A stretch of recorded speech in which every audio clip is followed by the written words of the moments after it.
ఈ బీటెక్ రవి అనేవాడు Pulivendula rural voter కాకపోయినా కూడా తాను కూడా కనంపల్లిలో తిష్ట వేసి దౌర్జన్యం చేసినాడు. పోలింగ్ బూతులకు వైఎస్ఆర్సీపీ ఏజెంట్లు వెళితే వారిపై దాడులు చేసి వారిని కొట్టి ఏజెంట్ ఫాములు లాక్కోవడం, చించేయడం.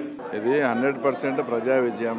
ఎవరినైనా ప్రజలను 35 ఏళ్ళు అక్కడ ఓటే వేయనీయకుండా చేసి తర్వాత ఓటు వేయనిస్తే ఆ రిజల్ట్ వచ్చేసి ఇలానే ఉంటుంది. ప్లస్ ముఖ్యంగా ఇప్పుడు ఇన్ని ఓట్లు వచ్చాయంటే ఈ తెలుగుదేశం ఓట్లే కాదు, వైఎస్ఆర్సీపీ నుంచి కూడా మాకు ఓట్లు వచ్చాయి. ఎలా అంటే జగన్మోహన్ రెడ్డికి బాగా ఆయన మదం ఎక్కి అహంకారంతో ఉన్నాడు.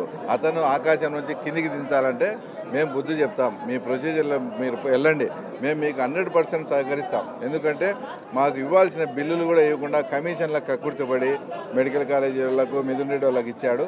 ఇతనికి ఖచ్చితంగా మేము బుద్ధి చెప్తాం ఈసారి అని వైఎస్ఆర్సీపీ క్యాడర్ అంతా కూడా మా వైపు ఉండి, ఆ తర్వాత మాకు ఫోన్లలో వాళ్ళు జగన్మోహన్ రెడ్డిని మాట్లాడిన మాటలు, నన్నేందో బీటెక్ రవి వాడు ఈడని మాట్లాడాడు, వాళ్ళ కార్యకర్తలు నాకు ఫోన్ చేసి జగన్ రెడ్డి గురించి మాట్లాడిన మాటలు చెప్తే అతను ఉరి వేసుకోవాలా.